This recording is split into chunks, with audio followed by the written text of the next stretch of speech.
नमस्कार। दिल्ली के मुख्यमंत्री अरविंद केजरीवाल एक बार फिर तमाम राष्ट्रीय चैनलों पर एक साथ अवतरित हुए। जब तक चाहे तब तक लाइव रहे। केजरीवाल कोरोना निगेटिव होने के बाद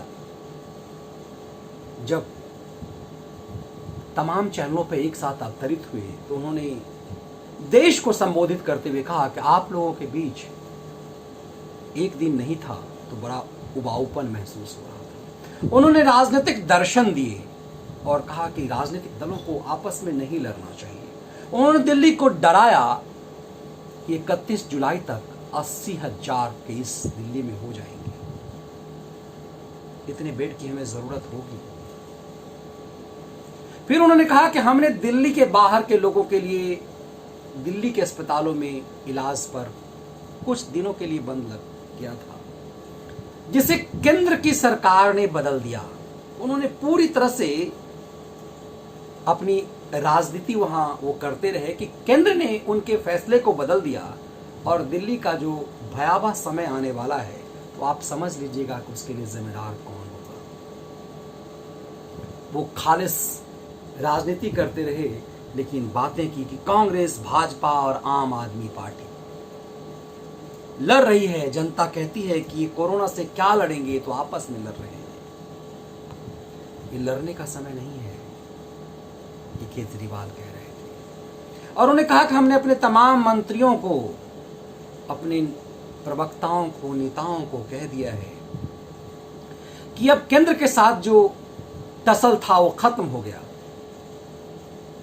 उपराज्यपाल साहब ने, लेफ्टिनेंट गवर्नर साहब ने हमारे फैसले को बदल दिया है। अब इस पे राजनीति बंद होनी चाहिए।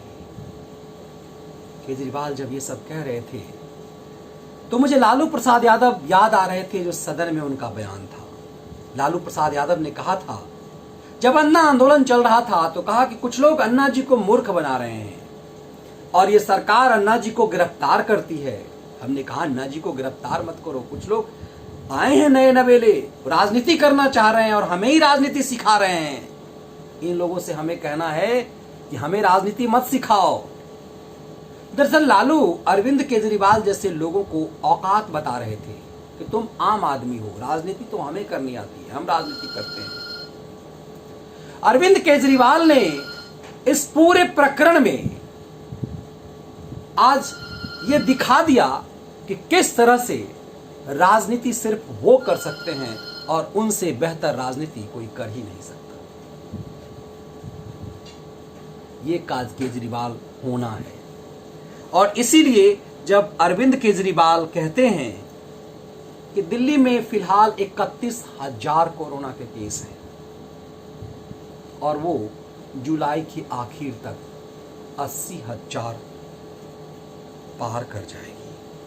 फिर वो कहते हैं कि वो खुद मैदान में उतरेंगे, वो बीमार है, वो खुद मैदान में उतरेंगे, जैसे पता नहीं क्या करने उतरेंगे, कुदाल तामेंगे, क्या करेंगे। लेकिन वो कहते हैं कि वो तमाम बैंकेट हॉल को, स्टेडियम को अब इसमें बदल देंगे। हमें सेवा करना है। जनता ने सेवा करने के लिए आपको भेजा है और इतना प्रचंड बहुमत दिया है। वो राजनीति कहते हैं कि नहीं करनी चाहिए, लेकिन याद दिलाते हैं कि दिल्ली की जनता ने प्रचंड बहुमत के साथ हमें जिताया है। 70 में 63 विधायक हमारे हैं, लेकिन फिर भी बदल दिया केंद्र की सरकार ने हमारे फैसले को। फिर वो मीडिया की तारीफ जमकर करते हैं कि उन्हें पता है कि 550 करोड़ सालाना मीडिया में खर्च करने के मायने क्या है, और इसीलिए तमाम चैनल किस तरह से उनके इंटरव्यू को, उनके अवतरित होते ही तमाम चैनल एक साथ कैसे उन्हें दिखाना शुरू कर देता है। देश के किसी भी मुख्यमंत्री के साथ ये प्रायोरिटी उन्हें, ये प्रिविलेज उन्हें नहीं मिलता। सभी राज्यों के मुख्यमंत्री प्रेस कॉन्फ्रेंस करते होंगे, देश को पता नहीं चलता।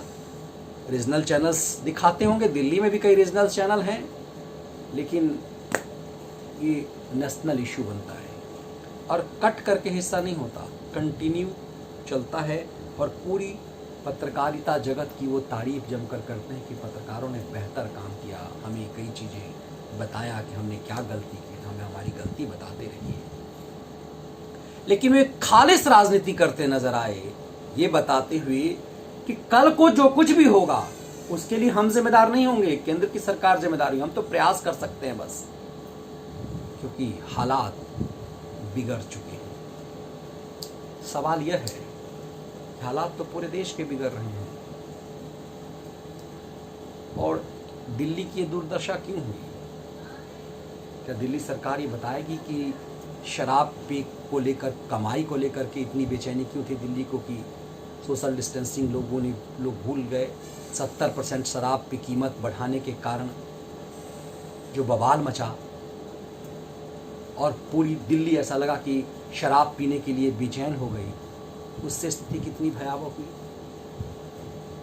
दिल्ली की जनता ये समझना चाहेगी आखिर क्या अरविंद केजरीवाल को जब इस बात का अंदाजा है कि 31 जुलाई को 80,000 हो जाएगा, तो क्या उन्हें अंदाजा था कि जून के पहले सप्ताह में कितना हो जाएगा? क्या इसीलिए दिल्ली सरकार ने डीटीसी की व्यवस्था करके लोगों को दिल्ली के बॉर्डर पर भेज दिया?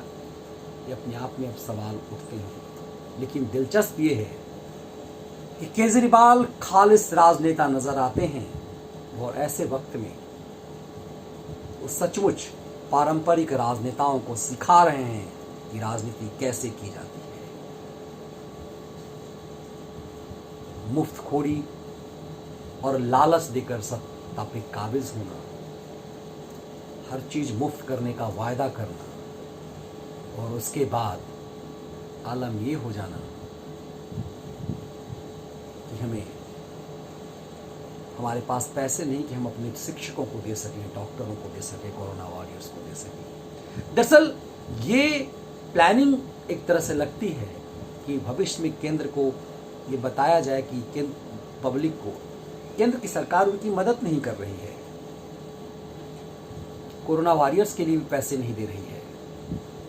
सरकार की लाचारगी दिखाती है कि जो सरकार कुछ ही महीने कहती थी कि पैसे की कोई कमी नहीं है, कोई कमी नहीं होने देंगे, आखिर इतनी जल्दी ये क्या हो गया? और अस्पताल और हेल्थ जैसे इशू पे ये कौन सा नियम है कि हम दूसरे को एंट्री नहीं करने देंगे, दूसरे राज्य के लोगों को हम इलाज नहीं करने देंगे? ऐसे समय में जब तमाम आवाजाही की सुविधाएं कमोबेश बंद है अभी भी, कौन दिल्ली आकर के इलाज कराने आ रहा है? और दिल्ली में भी आएगा भी तो वो चाहेगा कि एम्स और सफदरजंग में इलाज हो। दिल्ली सरकार के अस्पतालों में कौन चाहेगा? यदि जिसके पास पैसे होंगे वो प्राइवेट में अस्पताल में इलाज कराएगा। दिल्ली सरकार के अस्पतालों में मरना कौन चाहेगा? ऐसे में साफ दिखता है कि खालिस राजनीति के महारथी अरविंद केजरीवाल जेल में बंद लालू प्रसाद यादव को संदेश दे रहे हैं कि लालू जी बताइए, राजनीति हमें आती है या आपको आती है? लालू यदि जवाब दे सकते, लालू का यदि संदेश आ सकता, तो आज बता पाते कि गुरुदेव आप बेहतर राजनीति करते हैं। बहुत बहुत आभार। यदि विश्लेषण पसंद आए तो जरूर चैनल को सब्सक्राइब और वीडियो को लाइक और शेयर जरूर कीजिए। बहुत धन्यवाद।